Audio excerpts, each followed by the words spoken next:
two. My phone went off. I was in the turn when. I'm almost done. All the way south to the Oregon border as well. So they are just telling people if you're going to get up there and ski today, anywhere in the Cascades, fine, but do it on the Route 1. Both my tires were starting to look like this part. That's what it will look like. It was warm enough that most of the roads were clear. I mean, we were able to drive without any problem. Getting here is not the problem. It's once you get here, you just need to make sure you stay inbound and have a good time. West Oak Only Fast, very couple in private. A helicopter and ground crews headed back out today to rescue a group of skiers after an avalanche in eastern Oregon. Two people died, 2 others were hurt. Guys were out with a group of skiers, mostly from the Seattle area, in the Wallowa Mountains yesterday near the Oregon-Idaho border when that avalanche hit. Some of them made it off the mountain late last night. Crews worked throughout the day to rescue 2 others with broken bones. At least 6 people in the west have been killed in avalanches recently, and the risks remain high. 6 people killed in an avalanche? Wow. Boy, you can really put things together. Okay, here you go. Colorado's Copper Mountain, one of the top avalanches in the country. Why that is Hello. so important to study. Hey. We all put on one of these and turn them on so they're transmitting out the signal. And then later in the day, if you get buried in an avalanche, I'll be able to set mine to receive, pick up your signal, and locate you. The probe and shuttle are used once the person is located to help dig them out. There is a 4th item recommended, and that's an airbag pack that can help keep you above the rampaging snow. A wild day on the Oregon coast, 70-mile-an-hour wind gusts kept a lot of people awake overnight, and if it wasn't fastened down, well, it probably went flying. Suddenly, Gina Melhoff shows us some of the damage.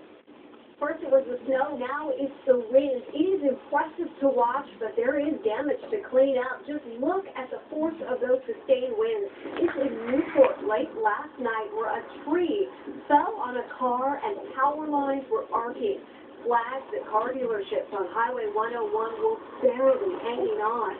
The rain and mist was just flowing sideways under the street lamps. Then this morning, 2 trees fell down on the Highway 26 right in front of this semi, too fast for it to stop. The driver will be okay, but it shut down 1 lane for 3 hours. Seaside beachgoers came to check out the ocean just as the wind warnings were ending this morning. Amy Wall, visiting from Hood River, was huddled in her hotel room for all the action. We heard like pounding on the window. It looked like the window was about to fall out, the screen of it. And then we saw the lightning, and we sitting in the beds, and so the bed shaking. Wind gusts are pushing on small fir trees, forcing mud and slush down onto Highway 26 at the Dennis Edwards Tunnel. ODOT says it is a trouble spot, and crews have pushed the slide out of the way of traffic before it got too big. Their crews are patrolling all along the coast today, watching for more mudslides as the rain continues to move in. Back to you. A potentially catastrophic storm is slamming the southeast right now. At least 5 people have been killed in weather-related incidents. Georgia's governor said the best thing people can do is stay home. Well, our biggest concern going forward is that people continue to heed the warnings and that they stay home. Meteorologists expect up to an inch of ice to accumulate in some places. More than 300,000 homes and businesses are without power, and that number is steadily increasing. The storm is now moving to the mid-Atlantic and northeast. Well, now to a story that has a lot of parents talking today. An Oregon dad walking his kids to school punched a man that was touching himself. Gresham police are still looking for that man after he ran off. News Summary's Ashley Corslin has the latest from the scene. Well, guys, it happened right here. The dad was walking his daughters to catch the bus when he saw a guy sitting in his car watching his daughters and touching himself. Now, Jeremy Klaus instantly touching the man several times. Touching himself? Nasty. Oh, yeah, I had my hand still hurt, but I got here flowers. Don't use that all the way, so Klaus called 911. And this story has a lot of you talking today. So we wanted to know, did Klaus do the right thing? And what would you have done in that situation? We asked My kids go to that same school, and I think it'd be pretty traumatizing to actually see that. I think that the guy putting the beating on him was the right move. He probably should have. Too bad he couldn't get a hold of him a little better. If the opportunity arose, I would respond in the same way. That would just be a natural parent, natural person act. Now take a good look at this guy's description. He's a light-skinned Hispanic man, about 180 pounds, and he was driving a gray 90s four-door Nissan Sentra with no license plate. Also, we should point out the guy should have a bruised jaw and possibly a bruised eye. If you have any information or if you've seen him, call Western Police. Back to you. In Western Washington, federal marshals, along with the FBI and the Grays Harbor County Sheriff's Office, rounded up federal offenders today. We're told the suspects were out of compliance with the conditions of their release into the community. In the case of sex offenders, that could mean living too close to schools, or if they're violent offenders, owning guns or other weapons. The FBI said it will release more information tomorrow. But today, supporters of ride-sharing services rallied against a proposed crackdown in Seattle. Supporters of services like Lyft and Uber want a piece of the taxi business, but it might come at a steep cost. Well, we're mostly concerned. If the ordinance were to go through as it's drafted, it's going to shut down ride-sharing in Seattle. And we think that will be just a real devastation to countless Seattle residents, and it will also brand Seattle as an anti-innovation city. Seattle City Council Committee is set to vote Friday on regulations for the rideshare services. The pilot program would require these companies to get a $50,000 annual license, among other things. Well, Silvertown, a Northwest city hit with a medical mystery, the latest in the investigation of 5 kids diagnosed with the same rare bone cancer. And for love or money, it makes sense to move in with your sweetheart. And remember, if you see news happening, keep it and share it with us. Send your photos and videos to share it at nwcn.com. Modern News Channel without a political bias. A news channel that shoots straight, is fair-minded, and not sensational. It's NWCN on cable or dish. NWCN tells our story, the story of the Northwest.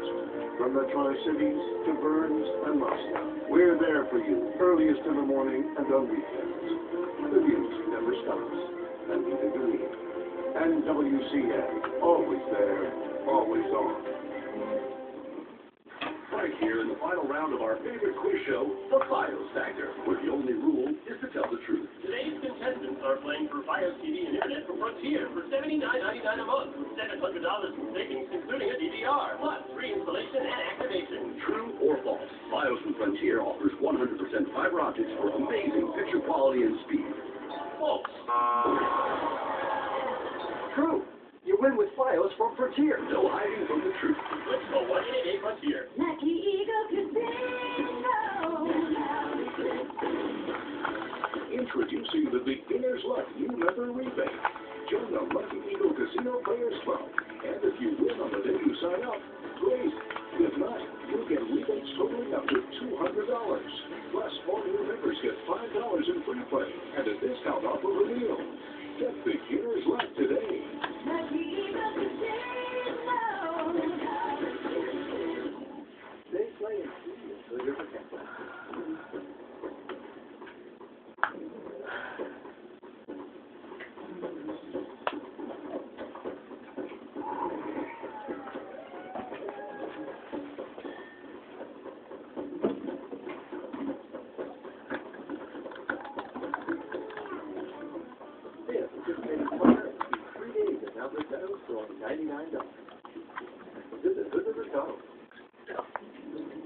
Each week, Washington County, Oregon is posting examples of bad uses of 911. The campaign is designed to educate people on the dangers of non-emergency calls.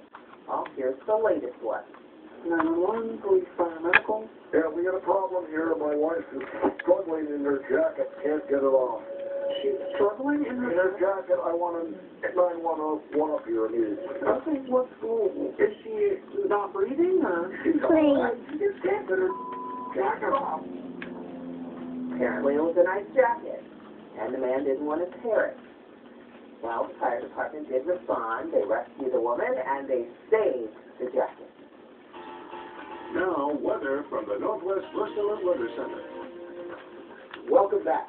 Well, we've got another system coming in off the Pacific with more rain, snow, and maybe breezy. Why look at Earth, Mike? Let's go ahead and take a look at the Stevens Pass. Now I got a mini card. Yeah. Enjoying the I'm making it. at Stevens Pass. Now I just got out of the windows. Some additional snow overnight tonight and into the day on Thursday. Yeah, look at, there's the Cascade Mountains, North and Central Cascades in Washington. And the mountain passes by Thursday morning could be looking at an additional 3 to 8 inches of accumulation. And some of the higher locations, like say Rainier and Mount Baker, could see 7 to 12 inches of snow. And keeping an eye, now this is Thursday night, okay, so I'm just going to get you up to date on this, kind of out ahead of this one. But Thursday night, there is another system coming in, and this one may be producing some stronger winds along the coast, South Washington coast, and North and Central coast of Oregon, Astoria, down to Newport, to just north of North Bend. And there looks like there is the potential for maybe some gusts of 60 to 65 miles an hour. That's coming up on Thursday night. All right, here's low pressure. And it's kind of driving this frontal boundary towards western Washington, towards Portland. You can see that jet stream that comes in off the Towards Portland? That's where we live, Mike. We don't live in Portland. We live in Federal Way. Let's take a We look went at to visit Portland. and we'll track No, we used to live at Portland. No, we've never lived in Portland. We went to visit there. off the coast of Washington, and that's going to I know. We didn't live there. We visited. We vacationed there. I know. In the morning, Mm. so at 8 o'clock in the morning, wet weather moving out of Spokane, some flurries, a possibility, mainly over the Blue Mountains in Oregon, maybe a few showers around Boise. Things kind of dry up in the afternoon, though. This system moves on. It's not a real strong one. Could see some sun breaks over the state of Washington and even in the northern portions of Oregon. And then here comes the next system, a little push of warmer air coming into Oregon. Temperatures for the day tomorrow will be in the lower 50s, it looks like, for the most part. It's going to be fairly mild with some sun breaks in the afternoon around the Puget Sound area. Some rain overnight tonight, and there could be a little bit breezy along the South Washington coast later in the day on Thursday. Here's a look at the Portland-Vancouver area. Keeping it mainly cloudy overnight tonight during the day tomorrow. Temperatures in the 50s with a chance of rain. Along the coast of Oregon, a little bit breezy during the day tomorrow. It looks like it's going to be wet, especially later in the day as that next system approaches Thursday afternoon. And east of the Cascades, eastern portions of Oregon, maybe a little wet weather early in the morning. Looks like it dries up in the afternoon. And there's a look at eastern Washington. Could see over extreme eastern Washington, a little rain or snow in the morning, and then mainly dry for the rest of the afternoon. Okay, on Friday, rain, tapering to showers, maybe a few sun breaks in Seattle, then increasing afternoon rain Saturday, showers breezy Sunday, rain likely Monday, Tuesday. There's a look at Portland. On Friday, rain tapers to showers, then rainy and breezy on Saturday with a few showers Sunday, and the rain sticks around next Monday with showers on Tuesday. Temperatures will be in the 40s first part of next week. Showers! Looking at a rain-snow mix, a possibility. Oh, my showers! Showers over the weekend. I like Thing on Monday. that. And there's a look at Boise. Rain likely Friday, chance of rain Saturday, with showers and sun breaks, a possibility on Sunday, and then dry first part of next week. Now, from NWCN, 1545. Welcome to 1545. I'm Ross Kersey. We begin with an update now on the rescue efforts following a deadly avalanche. Rescuers are carrying one of the injured skiers to a landing zone where they hope a helicopter can pick them up. This is going on in the Wallowa Mountains in eastern Oregon. The group, mostly from the Seattle area, was backcountry skiing yesterday when that avalanche hit, killing 2 of them. 2 others were injured. Rescuers were able to reach that group on foot. New developments now about the looming teacher strike in Portland. Today, the school district learned it will have more funding next year. The question is it enough? Both sides plan to meet tomorrow morning. At that time, the teachers' union said this will provide its latest settlement proposal. Teachers are set to walk off the job February 20th. But today, the state projected Portland Public Schools will have an extra $4.6 million in the budget. The extra money, is that enough to change things? I would say absolutely. It's definitely welcomed, and I think the priority is on the classroom so we can start to do something. Is this a game changer? You know, for us, every little bit of funding helps, so we're not quite sure how this is going to impact bargaining.